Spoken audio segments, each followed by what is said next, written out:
indicated that somebody's come into my backyard to kill some of my food crops and other plants I have at the back here. This is a seedless, thornless blackberry. You can see it's dying off. This one is a young berry. It's died.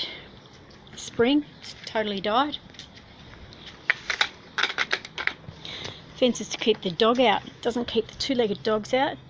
Somebody sprayed the spinach here. That was in the shade. That's always in the shade there. The sun comes from that side. That shouldn't have died. At the same time, the rose, this charity rose that my daughter gave me, was sprayed. It had new growth on it, was growing fine. Sprayed and it died. Same time as the spinach died. These plants that are out the front, they've been done too. I've had them growing for 2 years. They grew through winter. 2 years they've been growing fine. These ones the same as the ones out the front, been sprayed, died.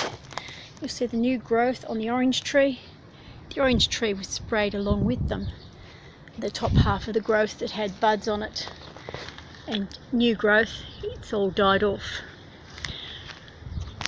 So there's clear evidence that somebody's coming into the yard and selectively killing food crops and other plants in my yard. Here's an indicator to me that somebody's killing plants from inside my yard. These are all burnt from this side.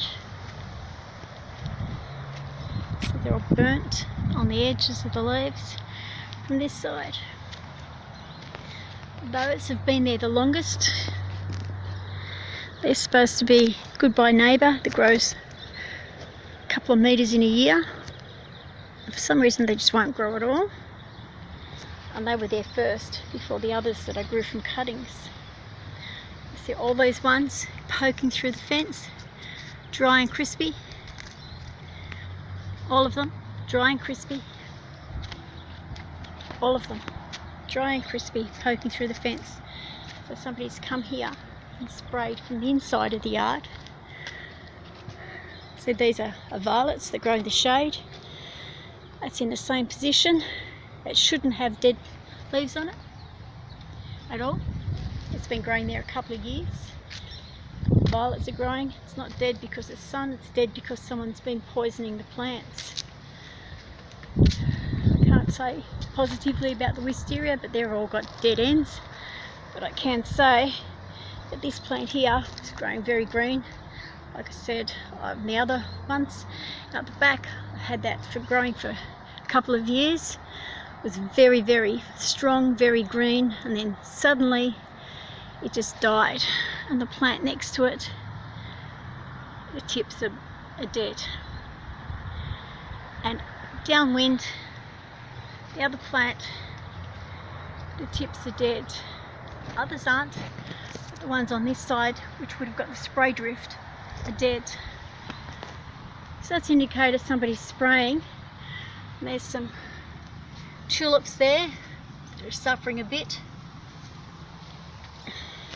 The only way they could get in was through the fence there. If you have a look at the agapanthus, you'll see that some of the leaves have been broken, as if someone stood there as they were poisoning the plants. So that seems to be where they're doing it from. Over here I planted about 50 apricot seeds. They just came up randomly, so I took a portion of them, put them into a pot that I had next to them. I've moved the pot.